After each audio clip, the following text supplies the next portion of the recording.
सो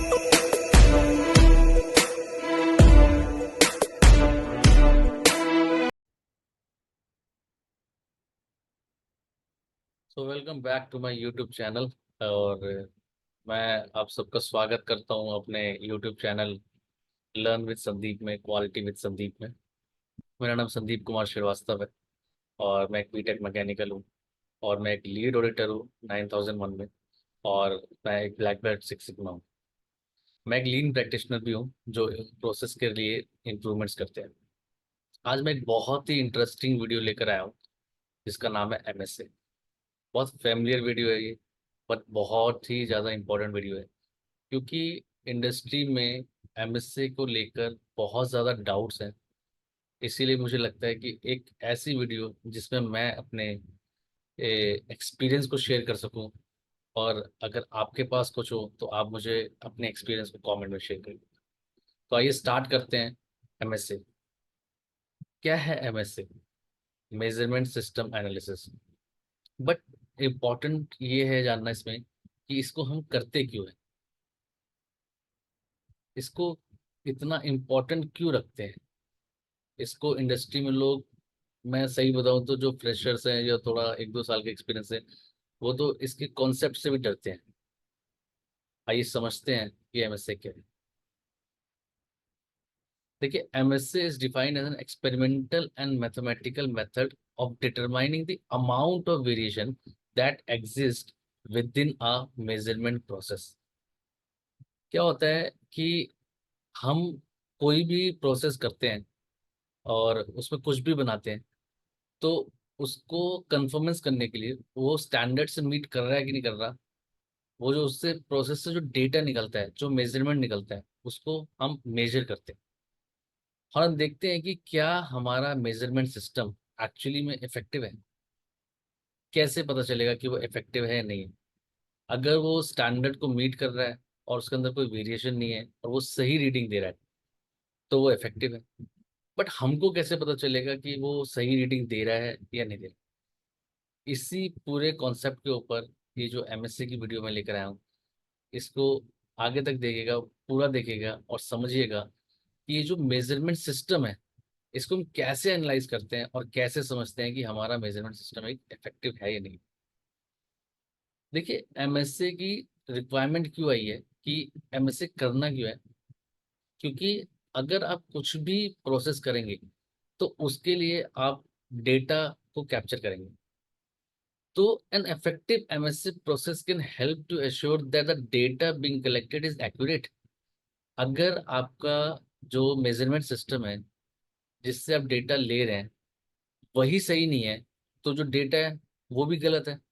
और अगर डेटा गलत है तो आप उससे जो भी एनालिसिस करोगे वो भी गलत है। फॉर एग्जांपल, मान लीजिए कि आपने एक कोई इम्प्रूवमेंट प्रोजेक्ट लिया और आपको इम्प्रूवमेंट प्रोजेक्ट के एंड में आके पता चलता है कि जो भी आपने उसमें टूल्स लगाए हैं या जो भी आपने परेटो एनालिसिस लगाया या कोई भी फिशबोन डायग्राम लगाया, वो on the basis of data के ऊपर लगाया।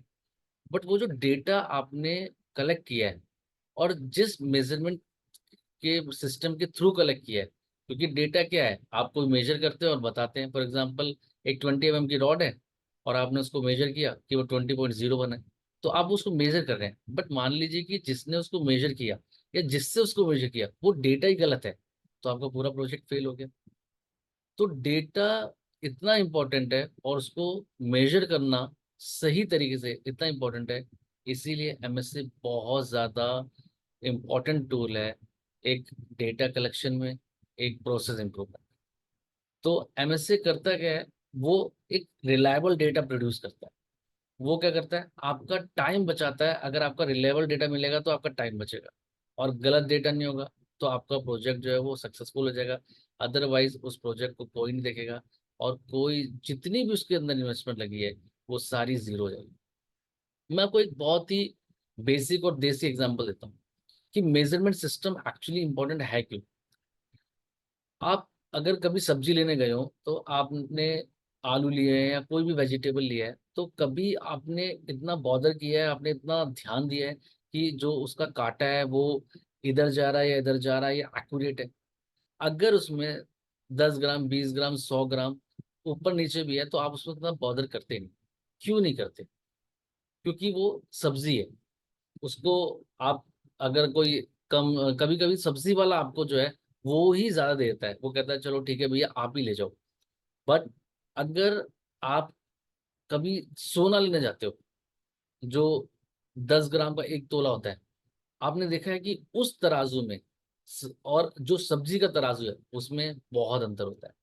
क्योंकि जो सब्जी का तराजू है उसके अंदर वो कैलिब्रेट है या नहीं है, उससे उसको बॉदर नहीं करता। उसके अंदर वेरिएशन है या नहीं है, उसके अंदर उसको बॉदर नहीं पड़ता। हाँ, अनलेस अनटिल वो बहुत ही ज्यादा खराब ना हो। बट अगर थोड़ा बहुत वेरिएशन है तो उसको एक्सेप्ट कर लेगा। बट आप मुझे बताओ कि क्या वो, ये जो डिजिटल आपका वेइंग बैलेंस होता है जिसमें जिसे चारों तरफ से बंद होता है, जिसमें आप एक सोने को, एक गोल्ड को जो मेजर करते हो, उसमें एक एक मिलीग्राम की कीमत है। तो इसीलिए आपका मेजरमेंट सिस्टम इतना इंपॉर्टेंट है, चाहे वो एप्लीकेशन कोई भी हो। जैसे कि मैंने आपको पहले ही बताया कि अगर आपका मेजरमेंट सिस्टम सही नहीं है तो आपका प्रोसेस इंप्रूवमेंट हो ही नहीं सकता। आपके सामने स्क्रीन पे एक ये कार का फ्रंट मिरर है, जिसमें एक ये विंडशील्ड है। अगर बारिश में चलते समय आपका शीशा ही साफ नहीं है और आप स्पीड में चल रहे हैं तो एक्सीडेंट होगा कि नहीं होगा? होगा। तो this is all about, it is MSA.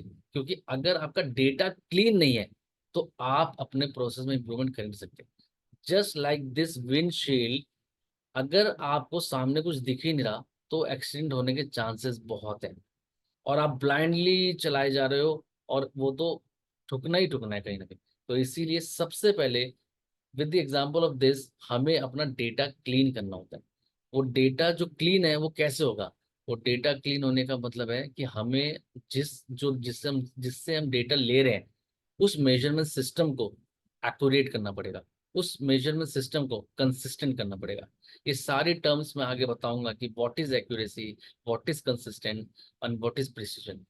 But important क्या है कि मेजरमेंट सिस्टम अच्छा होना चाहिए। क्यों अच्छा होना चाहिए? क्योंकि जो डेटा आप कलेक्ट कर रहे हैं उस मेजरमेंट सिस्टम के थ्रू, उस डेटा का रिलायबल होना बहुत ज़्यादा ज़रूरी है। इसीलिए अगर वो रिलायबल होगा तो आपके प्रोजेक्ट्स कभी फेल नहीं होंगे। Why projects fail? ज़्यादातर जब हम उसका रूट कॉज निकालते हैं तो will get to know at the end कि our data was not reliable. Why data was not reliable? क्योंकि जो उसके अंदर जो मेजरमेंट सिस्टम था वो ऑथेंटिक नहीं था, जिसकी वजह से कभी कभी due to a wrong data capturing a huge loss of पैसा, रुपीस। तो दोस्तों बहुत इंपॉर्टेंट है कि आपका जो मेजरमेंट सिस्टम है वो सही होना चाहिए ताकि जो आपका डेटा है वो रिलायबल। समझते हैं कि सिर्फ हमें एमएसए प्रोसेस इंप्रूवमेंट में यूज होना है, या हमारे जो हम इंडस्ट्री में उसमें भी कहीं ना कहीं इसकी रिक्वायरमेंट है? यस, उसकी रिक्वायरमेंट है क्योंकि ये एक स्ट्रक्चर्ड अप्रोच है। So that is why requirement of MSA in IITF is also, and the current edition of MSA is fourth addition.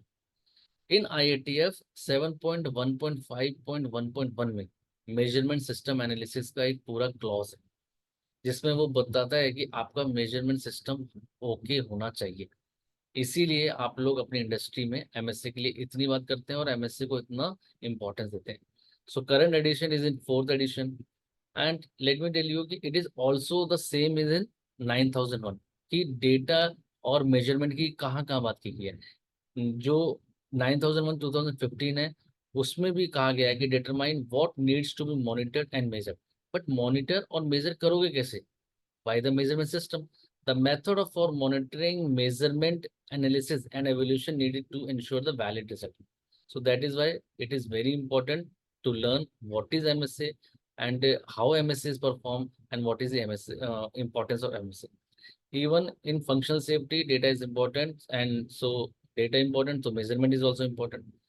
IATF में मैंने आपको बता दिया कि इट इज 7.1.5.1 में इसकी रिक्वायरमेंट दी गई है। एक जो 5 कोर टूल्स है इंडस्ट्री में उसमें से एक जो टूल है वो खुद एक एमएससी है। अगर पहला टूल एपीक्यूपी है तो मैं कहूँगा कि दूसरा टूल जो है एफएमई है, और तो तीसरा टूल जो एसपीसी है, एसपीसी से पहले हमेशा आपको एमएसए करना चाहिए। कभी कभी आपके इंटरव्यूज में ये पूछ लेता है कि पहले एसपीसी करना है या एमएसए करना है। सी, आपका मेजरमेंट सिस्टम ही ठीक नहीं है, तो एसपीसी में तो आप लोग जो है मॉनिटरिंग कर रहे हो, कंट्रोल कर रहे हो किसके, अपने प्रोसेस के बिहेवियर की। तो प्रोसेस के बिहेवियर की मॉनिटरिंग जब करोगे तो डेटा से ही तो करोगे, बट वो डेटा जिससे नापा है वो मेजरमेंट सिस्टम ही ठीक नहीं है, तो सही नहीं है। इसीलिए सबसे पहले एमएसए होगा, देन उसका एसपीसी होगा। आफ्टरवर्ड आप उसको पीपैप की फॉर्म में पूरे डॉक्यूमेंटेशन करते हो और अपने कस्टमर को सबमिट करते हो। So all the core tools rely even on data, and the very important tool is MSA। समझते हैं कि ये जो MSA में हम वेरिएशन की बात कर रहे हैं कि weather it is a equipment variation और जो आदमी नाप रहा है उसका वेरिएशन या कोई और भी वेरिएशन होता है। So sources of variation are at least majorly जो है वो मैंने यहाँ क्लासीफाई कर रखे हैं कि इन manufacturing process there are man, machine, material, method and mother nature and mother nature और एनवायरनमेंट एक ही होता है, and measurement. See, source of variation में अगर आपका मेजरमेंट में भी वेरिएशन है तो कितना बड़ा प्रॉब्लम हो सकता है। मोर ओवर, एक टर्म बहुत ही ज्यादा इंपॉर्टेंट है इंडस्ट्री में, that is called swipe. Mark my words friends, अगर आप इस स्वाइप को समझते हैं तो आप पूरा एंटायर एमएसए समझते हैं। आई टेल यू व्हाई कि ये कितना इंपॉर्टेंट क्यों है। क्योंकि swipe is nothing, it is a measurement system. Swipe meaning in measurement process, I'll tell you, but swipe is nothing, it is a measurement system. How? देखिए, एक मेजरमेंट सिस्टम है, एक मेजरमेंट प्रोसेस है। वो measurement process किन चीजों से मिलकर बना है? वो मेजरमेंट प्रोसेस बन के मिला है एक स्टैंडर्ड से। एक स्टैंडर्ड होगा जिसके अकॉर्डिंगली आप उस मेजरमेंट प्रोसेस में इनपुट डाल रहे हैं। एक प्रोसीजर होगा कि आपको कैसे करना है, क्या करना है। एक पर्सन होगा जो उस मेजरमेंट सिस्टम में परफॉर्म करेगा। एक इंस्ट्रूमेंट होगा जिसके थ्रू परफॉर्म करेगा। एक एनवायरनमेंट होगा जिसके तहत, जिसमें जिस एनवायरनमेंट में आप उसको परफॉर्म करेंगे और किसके ऊपर परफॉर्म करेंगे, that is your work piece. और उससे निकलेगा क्या, आपका मेजरमेंट रिजल्ट। तो एक मेजरमेंट प्रोसेस में जो आपके ये इनपुट है, standard, procedure, work piece, person, instrument, environment, इन इन सब का कॉम्बिनेशन जो है स्वाइप है। C, S, W, I, P for procedure, P for person and E for environment. और जब आप इन सब चीजों को कॉम्बिनेशन में रख देते हैं तो आपको मेजरमेंट रिजल्ट्स मिलते हैं। बट इतना इंपॉर्टेंट क्यों है ये? क्योंकि स्वाइप का जो इनपुट है उसी को जब आप मेजर करते हैं तो आपको मेजरमेंट रिजल्ट मिलते हैं। एंड अगर आपका आउटपुट सही नहीं है तो कुछ भी सही नहीं है। बट आउटपुट सही कैसे होगा? जब आपका प्रोसेस, जैसा भी आप प्रोसेस करोगे वही आपका आउटपुट निकलेगा। तो प्रोसेस में आप क्या कर रहे हो, मेजरमेंट। और प्रोसेस जो मेजरमेंट कर रहे हो तो उसके लिए इनपुट तो बहुत इंपॉर्टेंट है। अगर आप चाय बना रहे हो और उसमें अगर ज्यादा चाय पत्ती डाल दोगे तो चाय तो बन जाएगी, बट उसका आउटपुट निकलेगा कड़वी चाय।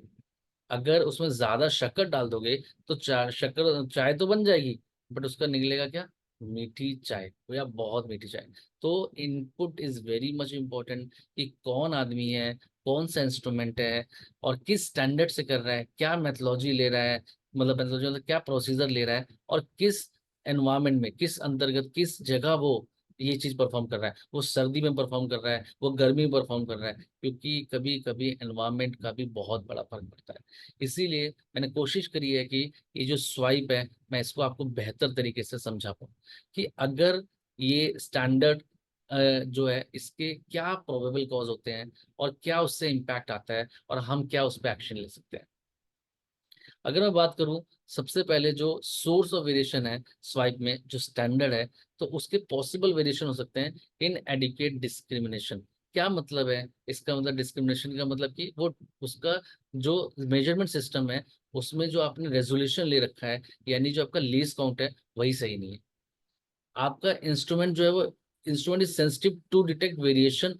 वो आपका जो इंस्ट्रूमेंट है वो एटलीस्ट इतना सेंसिटिव होना चाहिए कि वो आपके किसी भी मेजरमेंट को सेंस कर सके, वो वेरिएशन को डिटेक्ट कर सके।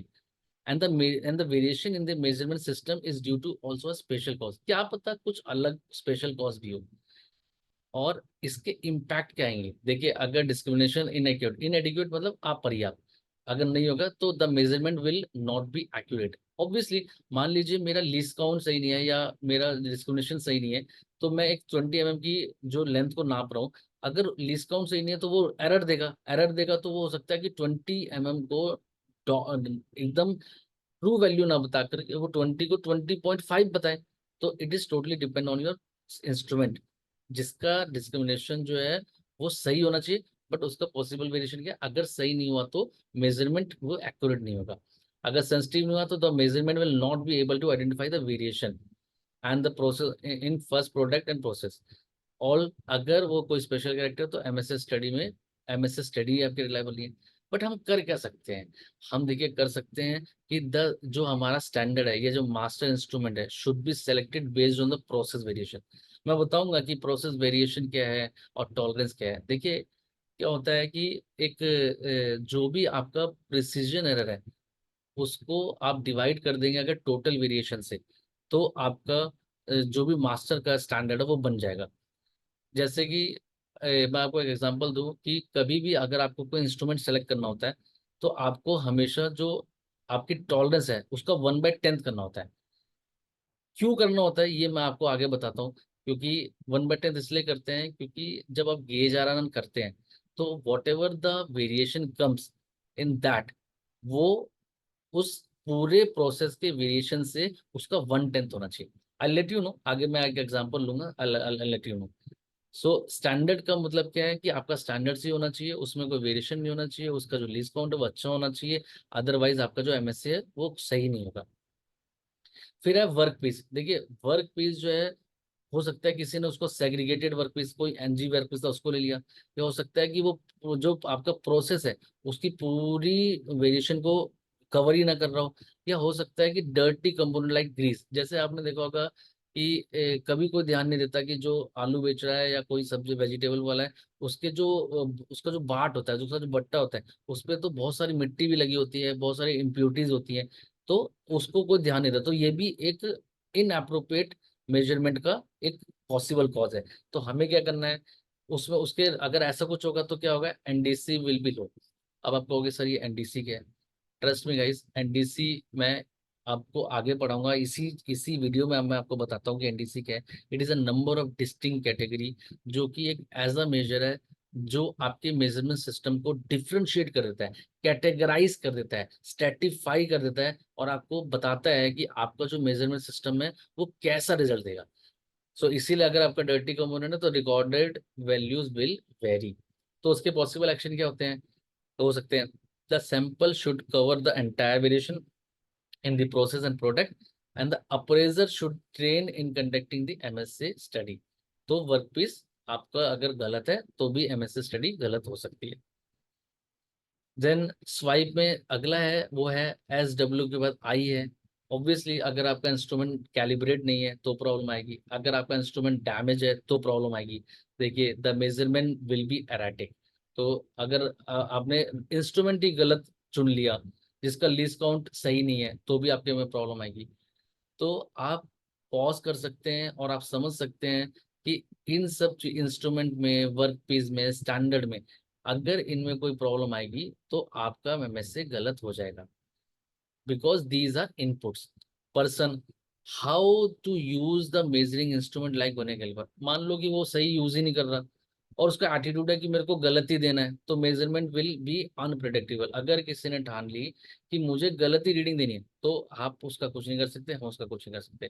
हो सकता है कि उसका आई साइट ही इतना पुअर हो कि उसको 20.01 जो है वो 20.1 दिख रहा हो, जीरो दिख ही नहीं रहा। तो ये सब जो है, ये जो इनपुट्स हैं, अगर ये सारे गलत होते हैं तो there will be a problem. ऐसे ही प्रोसीजर, मान लीजिए कि आपने बोला कि मेरे को इस एरिया पे चेक करना है, बट वो कहीं और कर रहा है, तो all the possible variation is different location to check the measurement. हो सकता है sequence of measurement not followed, पहले ये करना था, फिर ये करना था, फिर ये करना था, वो स्टेप्स ही फॉलो ना कर रहा हो।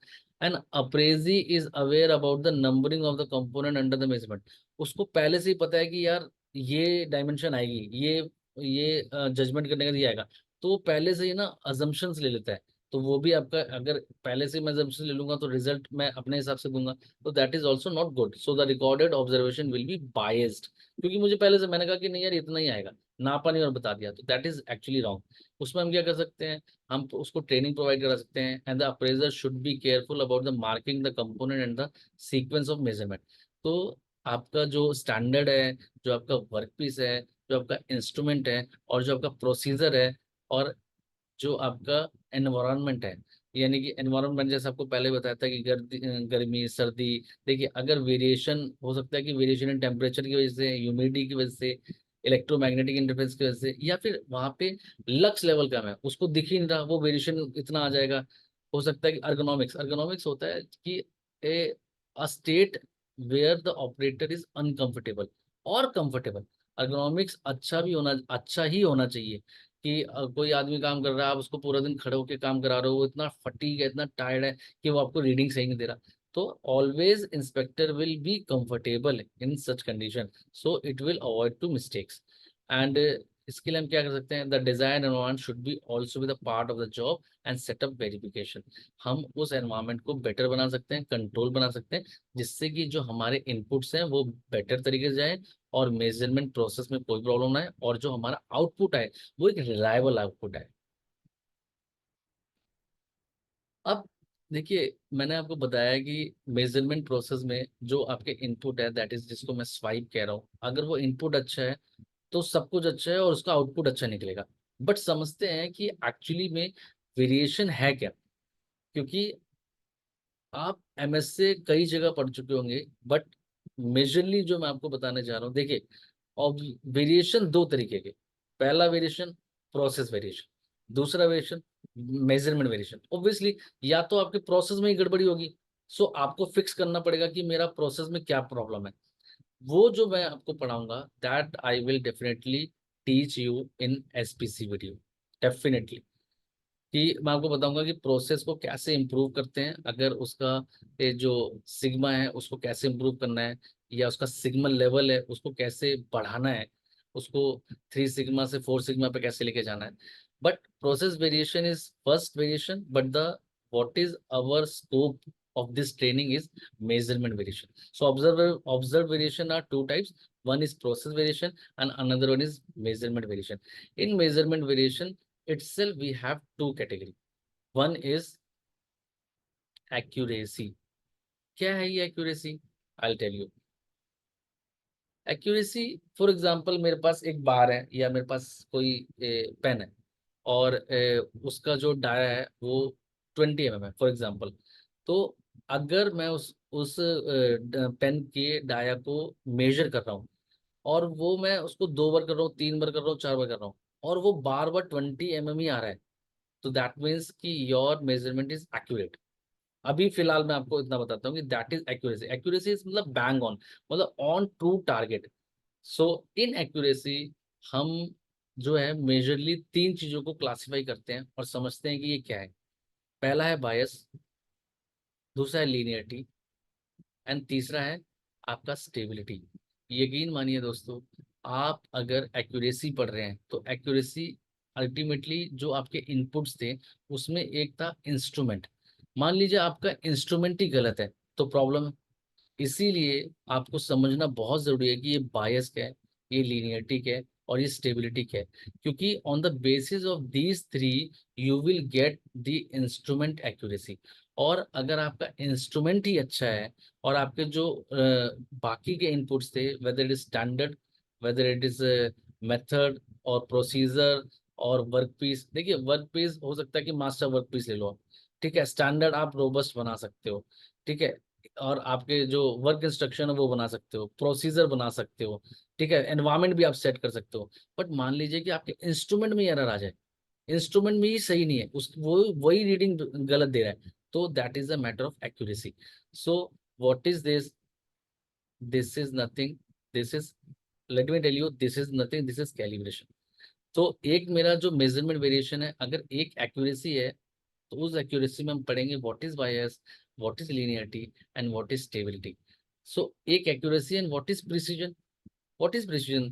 देखो, प्रिसीजन में आपको अगर बहुत सरल शब्दों में बताऊं तो जैसे मैंने बोला था कि अगर मैं एक पेन ले लूं और उसका जो डाया है वो 20 mm है, और मैं उसको बार बार मैं ना उसको अगर मैं उसको नापूं तो 20 mm अगर आएगा तो वो एक्यूरेसी है।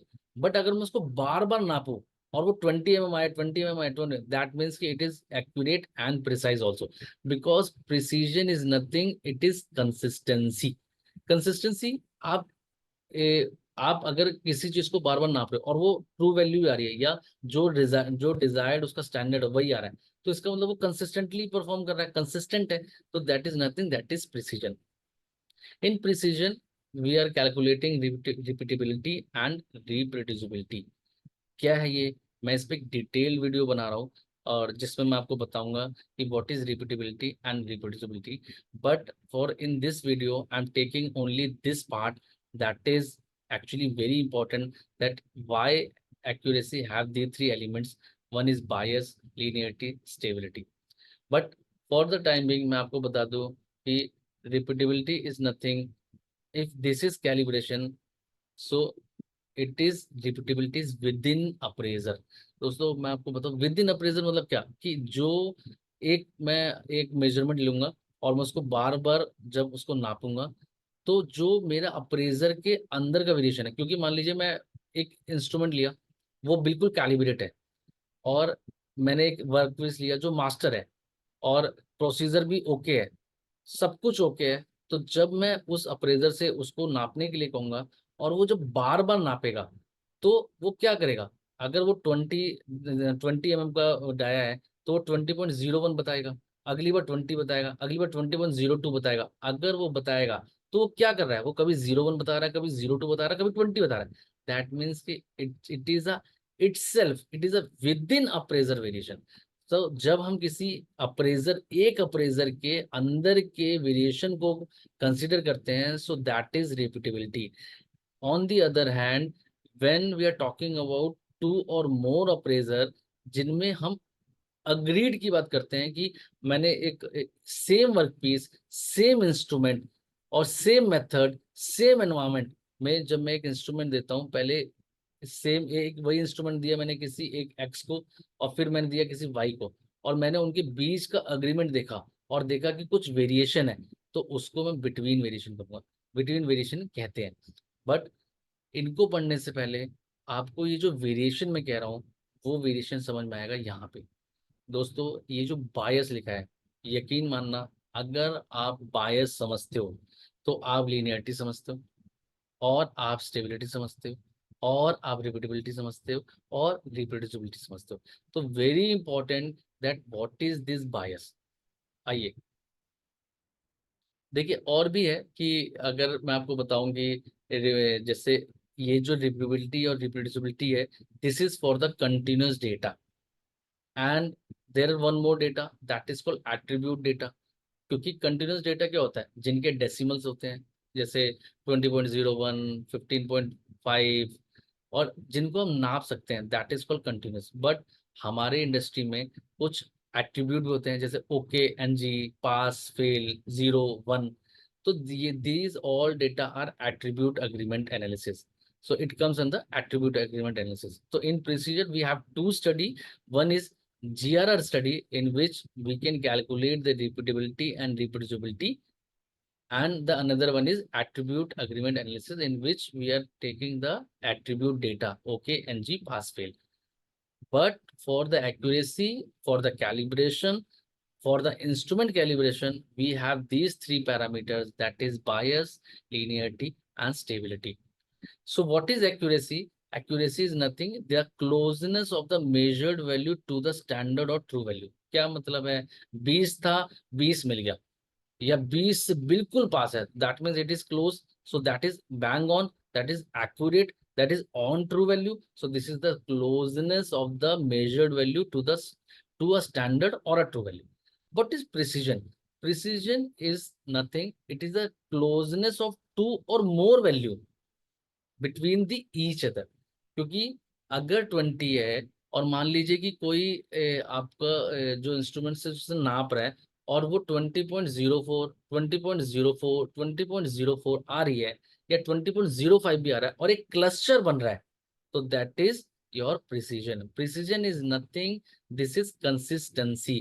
कौन कितना कंसिस्टेंसी के साथ, देखिए हो सकता है कि वो बायस दिखा रहा हो सकता है वो उसमें एरर दिखा रहा हो, बट अगर वो एक जैसे ही एरर दिखा रहा है तो that is nothing, that is consistency, that is precision. I tell you what is this.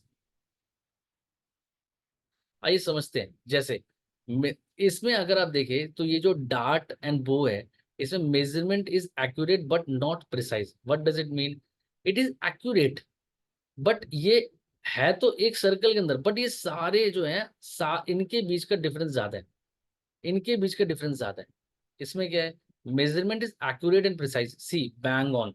सारे 20 हैं तो इसको भी, फर्स्ट वाले को भी 20 मिला, इसको भी 20 मिला, इसको भी 20 मिला. और यू कैसे, अगर जैसे इसमें आपने देखा होगा कि ये मार्किंग सिस्टम होता है, तो अगर मैं बीच में मारूंगा तो मेरे को 10 मिलेगा, 10 मिलेगा, 10 मिलेगा. और ये तीनों आपस में कोई डिफरेंस नहीं है, कोई डिस्टेंस में वेरिएशन नहीं है. तो it is measurement is accurate and precise also. इसमें देखिए इन्होंने ये जो है प्रिसाइज है बट एक्यूरेट नहीं है. क्यों? क्योंकि ये जो भी सब ग्रुप है, ये जो भी सब ग्रुप है, जिसने भी ये डेटा कैलकुलेट किया है, उसने जो उसके अंदर जो वेरिएशन है, उसके अंदर वेरिएशन कम है, बट वो सही नहीं नाप रहा. वो नाप उसके अंदर वेरिएशन कम है बट वो सही नहीं नाप रहा, इसीलिए वो प्रिसाइज है बट एक्यूरेट नहीं है. So what is this? This is, there are four combination of accuracy and precision given below. Precise but not accurate. See, देखो गुच्छा बन गया. Precise but not accurate. In this not accurate and not precise, ना वो देखिए कितना scatter है, ना ये लोग आपस में साथ हैं, और ना ही ये बिल्कुल सेंटर में. एक्यूरेट बट नॉट प्रिसाइज है तो ये सब सेंटर में, बट इनमें स्कैटर है, तो इसीलिए ये प्रिसाइज नहीं है. And it is a perfect condition. This is accurate and precise. Although it is on target and the closeness between the two values is very, very less. So this is nothing. This is accurate and precise. Precise. आप देख रहे हैं कि over the period of time ये जो line जा रही है, देखिए इसमें वेरिएशन है ही नहीं. It is bang on target. इसमें देखो इस ये एक्यूरेट के पास है बट प्रिसाइज नहीं है. कभी इधर जा रहा है, कभी इधर जा रहा है, कभी उधर जा रहा है, कभी इधर जा रहा है. ना ये एक्यूरेट है, ना ये इसके पास है, ना ये साथ में. और ये देखिए ये एक्यूरेट तो नहीं है, बट जो भी इसको वेरी कर रहा है, जो भी इसको नाप रहा है, वो एक साथ नाप रहा है, इसीलिए प्रिसाइज है. इसीलिए accuracy captured by bias, linearity and stability, and precision captured by repeatability and reproducibility.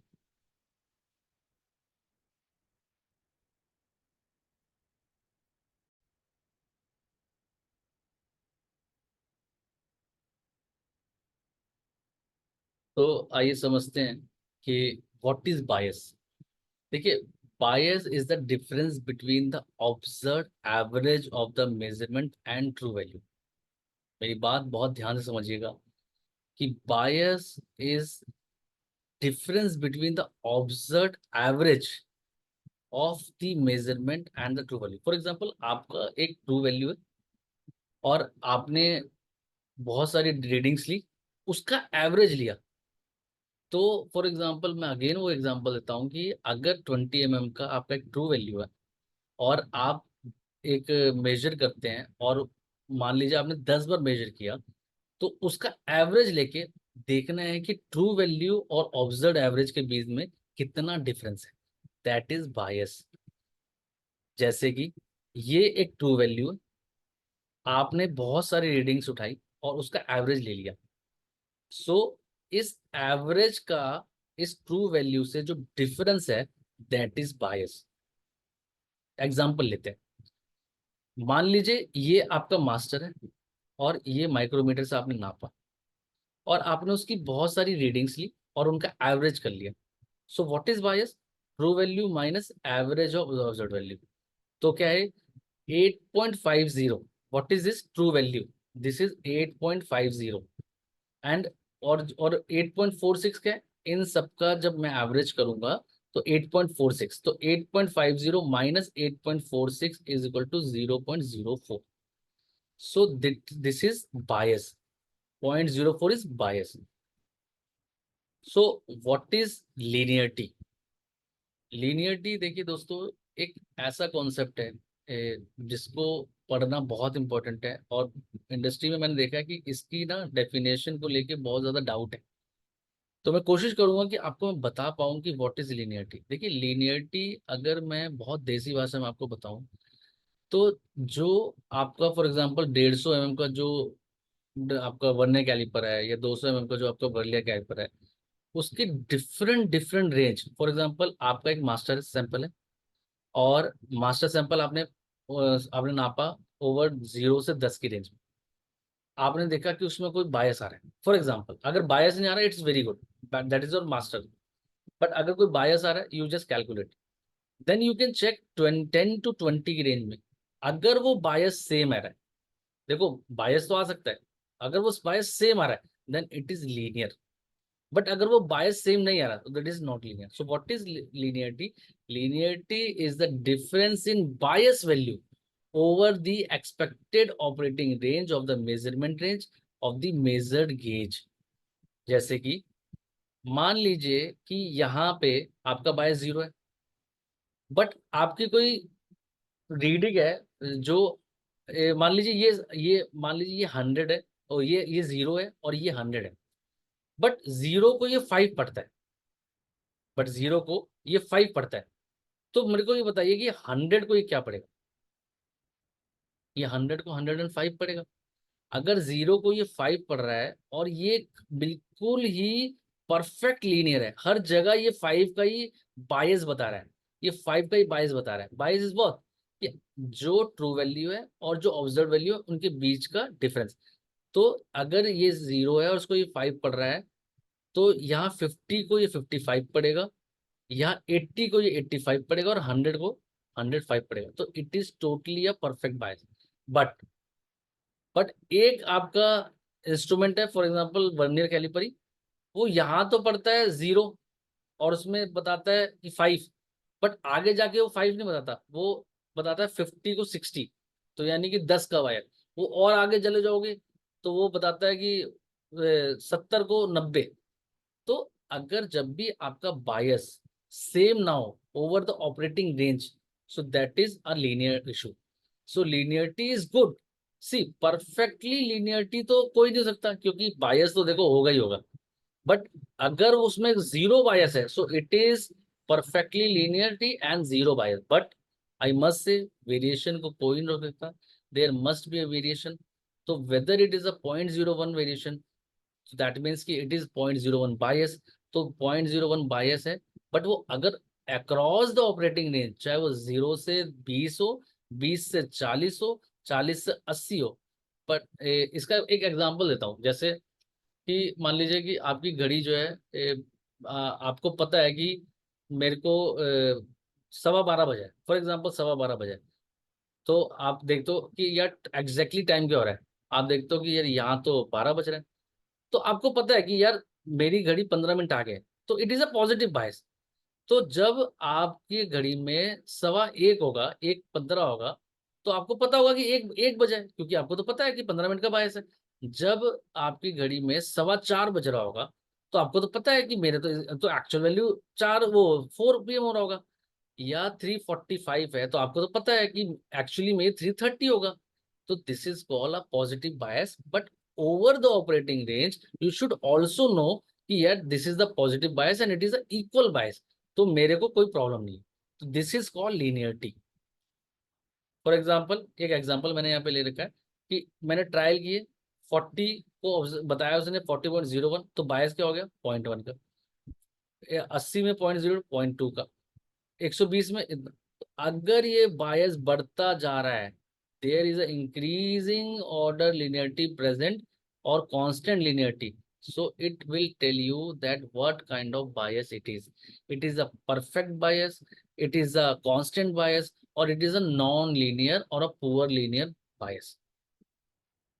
I hope आपको मेरी वॉच वाले से ज्यादा अच्छा समझ में आया होगा।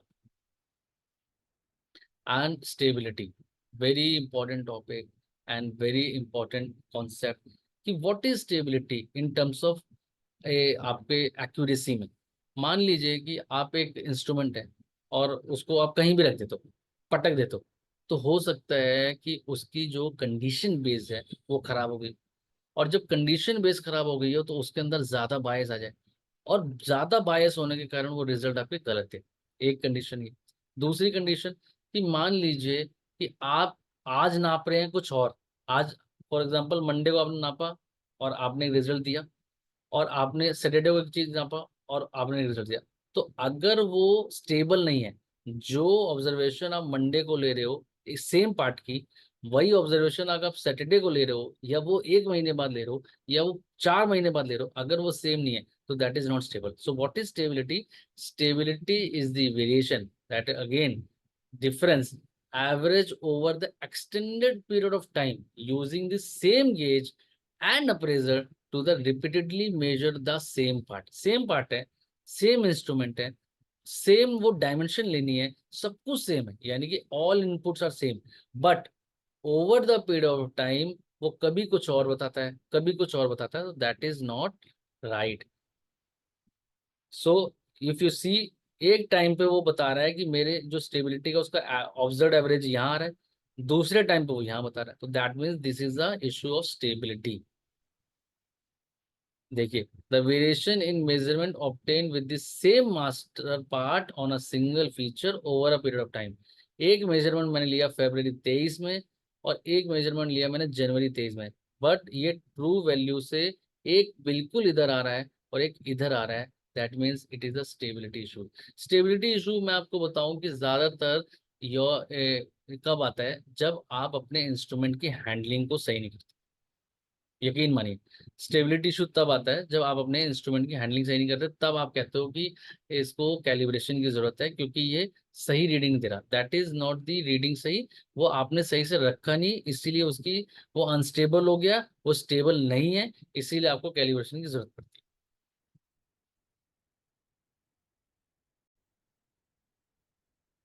तो resolution, a very important concept, resolution. What is this resolution? See, resolution is nothing, it is a least count. क्या मतलब? कि जो आपके इंस्ट्रूमेंट का लीस्ट काउंट होगा उसको हम रेजोल्यूशन कहते हैं। फॉर एग्जांपल कि आपका ये जो मेजरिंग टेप है, इसका लीस्ट काउंट 1 mm है। तो अगर आपको कोई चीज़ नापनी है और इसमें 1 mm से आप उसको नाप सकते हैं और वो सही रिजल्ट देता है, then it is fine. But अगर आपको उसमें बेटर रेजोल्यूशन चाहिए, अगर आपको उसमें बेटर क्लैरिटी चाहिए अबाउट द डेटा और कैटेगरी ऑफ डेटा, तो आपको बेटर इंस्ट्रूमेंट सेलेक्ट करना होगा। जैसे फॉर एग्जांपल, एक 25 साल 30 साल के जो आदमी है या लड़का ही है, उसका आई सेट बैंग ऑन 6/6 होता है, उसका रेजोल्यूशन ओके। बट अगर वो 90 95 का कोई आदमी है या कोई एजेड है, उनका रेजोल्यूशन कम हो जाता है। तो always a better resolution gives a better data. कैसे? अभी I tell you with in example कि हम क्यों पढ़ रहे हैं ये resolution. Because with the help of this resolution हम अपने इंस्ट्रूमेंट को सेलेक्ट कर सकते हैं। क्योंकि मान लीजिए कि हम कोई प्रोसेस के डेटा को मॉनिटर कर रहे हैं, और हम उस प्रोसेस के डेटा को मॉनिटर करते समय उसकी कैटेगरीज को उसको डिफाइन नहीं कर पा रहे, तो that means there is a problem. तो what is resolution? Resolution is the incremental ability of a measurement system to discriminate between the measurement value. Discriminate is nothing, it is a differentiate, और you can say divide. कि अगर आप अपने data को जो भी आप नाप रहे हैं उसको आप डिफरेंशिएट नहीं कर पा रहे हैं, उसको आप एक्सप्लेन नहीं कर पा रहे हैं कि क्या उसका स्टेट होगा, क्या उसमें नंबर ऑफ पार्ट्स कितने डिफरेंशिएट हो रहे हैं एक एक दूसरे से। फॉर एग्जांपल, राम है, श्याम है, और मैं और कोई और मैं उनको समझ नहीं पा रहा, या मैं उनको देख नहीं पा रहा, या मैं उनको आइडेंटिफाई नहीं कर पा रहा, या मैं उनको आइडेंटिफाई करके सेपरेट नहीं कर पा रहा कि राम की स्पेशलिटी ये है और श्याम की स्पेशलिटी है in terms of only vision. तो मेरा रेजोल्यूशन बहुत कमजोर है, और that is not good. So same is goes to instrument also. So जैसे कि एक मेजरिंग टेप है, और अगर मैं इस मेजरिंग टेप से एक रॉड को नापूं, तो ये मेजरिंग टेप 1 mm का ही मेरे को जो रिजल्ट है वो देगा। अगर मैं वर्नियर से नापूं तो इसका जो रेजोल्यूशन है दैट इज 0.01, तो इसका जो कैटेगरी ऑफ रिजल्ट होगा वो ज्यादा होगा। I tell you an example. जैसे मैंने यहाँ पे एक फर्स्ट रीडिंग लिया दैट इज 2.1, एक मैंने रीडिंग लिया 2.2। So what is the resolution? This is a 0.1 is the resolution. अगर 2.01 मैंने एक रीडिंग ली और 2.02 ली एक रीडिंग, तो what is the resolution? 0.01। So why this resolution is important? because this resolution helps to categorize the data. And when we are talking about the categorize the data, a term called NDC, that is called number of distinct category। आपने बहुत सुना होगा NDC क्या है, MSA में NDC का क्या मतलब है। I will explain you later on in a next slide। But how to select this instrument, whether this measuring instrument, this measuring tape or vernier caliper, there is a rule call 1/10 rule. एक rule है 1/10। वो 1/10 rule क्या कहता है? वो 1/10 rule कहता है कि जो भी आपका टॉलरेंस है, किसका, आपका जो प्रोसेस का जो भी आपका टॉलरेंस है, उस टोटल टॉलरेंस में 1/10 यानी 10 से डिवाइड कर दीजिए, तो आप बता पाएंगे कि आपको कौन सा इंस्ट्रूमेंट बेहतर होगा या कौन सा इंस्ट्रूमेंट सेलेक्ट होगा। So to select a measuring instrument, we are using 1/10 rule। Example कि फॉर एग्जाम्पल यहाँ पे 28 प्लस माइनस 0.10 एक डायमेंशन है जिसमें 0.10 एक टॉलरेंस है, तो इट इज प्लस माइनस। तो ये टोटल हो गया 0.20, 0.1, 0.1 इज 0.20। तो 0.20 को जब मैंने 10 से डिवाइड किया तो आई गेट 0.02। तो यानी कि जहां जहां 0.02 तक का मेजरमेंट करना है, तो वहां पे मैं एक ऐसा इंस्ट्रूमेंट यूज कर सकता हूँ जिसका लीस्ट काउंट 0.02। तो क्या मैं उसमें वर्नियर कैलिपर यूज कर सकता हूँ? हाँ, अगर 0.02 है तो उसमें मैं एनालॉग वर्नियर कैलिपर यूज कर सकता हूँ क्योंकि उसका 0.02 लीस्ट काउंट होता है। बट मैं उसमें डिजिटल वर्नियर कैलिपर यूज कर सकता हूँ क्योंकि वो उस रेंज में आता है। एक एग्जाम्पल और मैंने लिया हुआ है, जैसे कि अगर आप यहाँ पे देखें कि जो आपका 28, जस्ट छोड़ो मेरी स्क्रीन कैसे फ्लिकरिंग कर रही है। Okay, 28 plus minus 0.075। तो अगर 0.075 प्लस और माइनस है तो दैट इज 0.15, और 0.15 को अगर मैंने 10 से डिवाइड किया that is 0.015। What does it mean? It means कि अभी मेरे पास जो पहले एग्जांपल में एनालॉग डिजिट वर्नियर कैलिपर था और डिजिटल वर्नियर कैलिपर था, वो अब इस डायमेंशन को या जो ये पार्ट है जिसमें मिनिमम रिक्वायरमेंट जो 0.015 की है, वो नहीं ओबे कर पाएंगे क्योंकि इसके अंदर पॉइंट्स के आगे, डेसिमल के आगे 3 डिजिट का एटलीस्ट मिनिमम रेजोल्यूशन चाहिए। तो उसके लिए मुझे माइक्रोमीटर लेना पड़ेगा दैट इज 0.001। तो why this resolution is important? To categorise the data. So जब हम ये पढ़ते हैं तो इसीलिए एनडीसी ये बहुत इंपॉर्टेंट टॉपिक है। So let's start, what is this NDC?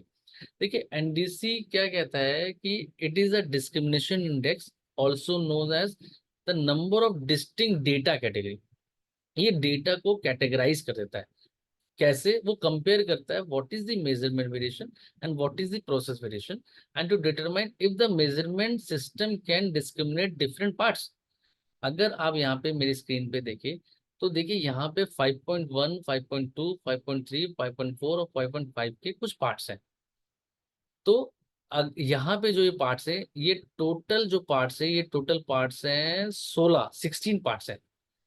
तो कस्टमर तो अलाउ करता है 5.1 से 5.5 तक, बट क्या मैं ये कह सकता हूँ कि हम इसको कैटेगराइज कर सकते हैं because of the help of resolution? क्योंकि यहाँ पे जो रेजोल्यूशन है जिससे भी मैंने इसको नापा है, वो रेजोल्यूशन है यहाँ पे 0.1। That is why it gives 5.1 का इसने एक पार्ट पकड़ा, तो 0.1 अगले, तो उसने देखा कि 5.2 के मेरे पास 4 पार्ट है और 5.3 के मेरे पास 6 पार्ट है, 5.4 के मेरे पास 3 पार्ट है और 5.5 के मेरे पास 2 पार्ट है। तो क्या मैं कह सकता हूँ कि मेरे पास इसमें बहुत अच्छे पार्ट्स भी हैं और ओके पार्ट्स भी है, मतलब गुड पार्ट्स भी है बट बेटर पार्ट्स भी है। तो अगर कस्टमर कहता है कि यार मुझे सिर्फ 5.3 के पार्ट चाहिए, तो मैं तो सिर्फ 6 पार्ट ही दे सकता हूँ, क्योंकि मैंने उन रेजोल्यूशन की बेसिस पे मैंने आइडेंटिफाई कर रखा है कि how many parts which lies under 5.3। So this is the best part, but with the help of this resolution, ये जो मेरा लीस्ट काउंट था, जिस इंस्ट्रूमेंट से मैंने नापा था इसको, उससे मैंने कैटेगरी बना पाया, किसकी, डेटा की कैटेगरी बन पाया कि 5.3 में मेरे पास 6 पार्ट लाई करते हैं, और 5.5 में मेरे पास 2 पार्ट लाई करते हैं, और 5.1 में मेरे लाई 1 पार्ट लाई करता है। तो 5.1 भी अगर वो कहता है कि मैं 5.1 से 5.5 तक कुछ भी एक्सेप्ट कर लूंगा, तब तो ये सारे पार्ट एक्सेप्ट हो जाएंगे। बट अगर वो कहता है कि नहीं, मैं 5.2 से 5.4 करूंगा, तो these part are going to be reject. अगर मैं बोलूं कि यहाँ पे जैसे 0.1 का रेजोल्यूशन है, मैं इससे बेटर जो है आपको रेजोल्यूशन देता हूँ या इंस्ट्रूमेंट देता हूँ, और मैं कहता हूँ कि 0.05 का जो रेजोल्यूशन है वो कैलकुलेट करते हैं। तो यहाँ पे अगर 0.1 था तो एनडीसी यानी कि डेटा कैटेगरी 5 बनी थी, और अगर 0.05 होगा तो डेटा कैटेगरी इतनी हो जाएगी, तो ये वहां पे 5.15 भी करेगा, 0.25 भी करेगा, 3.5 भी करेगा, 4.5 भी करेगा। तो यहाँ पे 5 और 4 रीडिंग और ले लेगा, क्योंकि 0.05 है, तो टोटल 9 हो जाएगी। तो यानी कि अगर कोई 5.15 का पार्ट भी आएगा, तो वो भी इसको कैलकुलेट कर लेगा। तो यानी कि यहाँ पे जो पहले 5 थी, जब 0.1 रेजोल्यूशन था, तो 5 एनडीसी थी, नंबर ऑफ डिस्टिंक्ट कैटेगरी 5 थी, और अगर अब 0.05 हो गई, तो यहाँ पे 9 हो जाएगी। लेट सपोज कि मैं एक डिजिटल वर्नियर कैलिपर ले लेता हूँ, जिसका 0.01 होता है रेजोल्यूशन, और मैं उससे इस डेटा को कैटेगरी में करता, तो यहाँ पे 5.1 से 5.2 के बीच में कितनी आती, एटलीस्ट 10 आती। क्यों? क्योंकि 5.11, 5.12, 5.13 एंड सो ऑन। तो टोटल 5.1 से लेके 5.5 तक अप्रोक्सली ये 50 तक ये पार्ट्स को कैटेगराइज कर लेते। तो number of distinct category is nothing, it is gives the category between the data towards the measurement and it captures the variation। क्योंकि ये वेरिएशन तो कर रहा है कि 5.3 के बेस्ट पार्ट इतने हैं, 5.4 उससे जो, मैं इसको वर्स नहीं कहूंगा ना ही बैड कहूंगा, मैं इसको कहूंगा this is very good part, this is good part and this is just good part. तो इसीलिए with the help of this resolution, हम जितना एनडीसी हमारी बेटर होगी, उतने हम पार्ट कैटेगरी को डिफाइन कर पाएंगे, और उतने हमको पता चलेगा कि हमारे मेजरमेंट सिस्टम के थ्रू जो प्रोसेस में हमने कितना वेरिएशन कवर किया है। तो अगर यहाँ पे फॉर एग्जांपल 5.1205 होता, और ऐसे बहुत सारे डेटा होते, तो जब हमारे पास कंटिन्यूस डेटा होता है, तो we have formula of this, that is 1.41 sigma parts divided by sigma gauge. That is why हम जब इक्विपमेंट वेरिएशन और हम जब अप्रेजर वेरिएशन की बात करते हैं, इसीलिए हम रिपीटेबिलिटी और रिप्रोड्यूसिबिलिटी करते हैं, that I will teach you later. So what is NDC? NDC is the number of distinct category जो डेटा को कैटेगराइज करता है, जो आपके प्रोसेस वेरिएशन को आपके रेजोल्यूशन के बेस पे, अगर 0.1 था तो यहाँ पे एनडीसी 5, ये 5 कैटेगरी में बांट दिया। अगर ये 0.05 होता तो ये 9 कैटेगरी हो जाती, अगर ये 0.01 होता तो ये 50 कैटेगरी होती।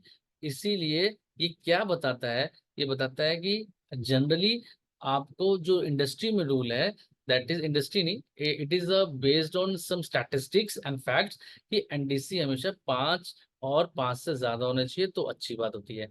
क्या मतलब है इसका? इसका मतलब है कि इट कैप्चर्स, यानी कि it means the measurement instrument does capture the variation properly. ये कैटेगरी भी कर रहा है और वेरिएशन प्रॉपरली कर रहा है। अगर एनडीसी 4 और 4 से कम होती है, तो वो सही नहीं होती, क्योंकि जो मेजरमेंट इंस्ट्रूमेंट है वो सही से कैप्चर नहीं कर रहा वेरिएशन को। इसीलिए as per the industry norms, it always greater than 5, 5, 5 और मोर देन 5। देखिए, तो उसमें आपका जब 5 से ज्यादा होता है, तो आपका जो वेरिएशन होता है वो कम होता है। जैसे जैसे एनडीसी बढ़ती जा रही है, वैसे वैसे देखिए वेरिएशन कम हो रहा है। तो इसका मतलब कि ज्यादा वेरिएशन तो एनडीसी कम, ज्यादा वेरिएशन तो एनडीसी कम। क्योंकि देखो, अगर यहाँ पे सिर्फ 5 था, तो 5 का मतलब 27% वेरिएशन। बट अगर वही एनडीसी ज्यादा होती, तो देखो वेरिएशन कितना कम है, और वेरिएशन जितना कम हो, उतना हमारे प्रोसेस के लिए अच्छा है और उतना मेजरमेंट सिस्टम इफेक्टिव है। जैसे कि मैं एक एग्जांपल लूँ यहाँ पे, एक 100 प्लस माइनस 0.5 mm का एक रॉड लिया मैंने टू एक्सप्लेन द एनडीसी, और मैंने यहाँ पे एक मेजरिंग टेप लिया। इस मेजरिंग टेप का जो लीस्ट काउंट है दैट इज 1 mm। तो अगर मैं इस लीस्ट, ये जो मेजरिंग टेप है इससे इसको मेजर करूंगा तो ये मुझे क्या रिजल्ट देगा?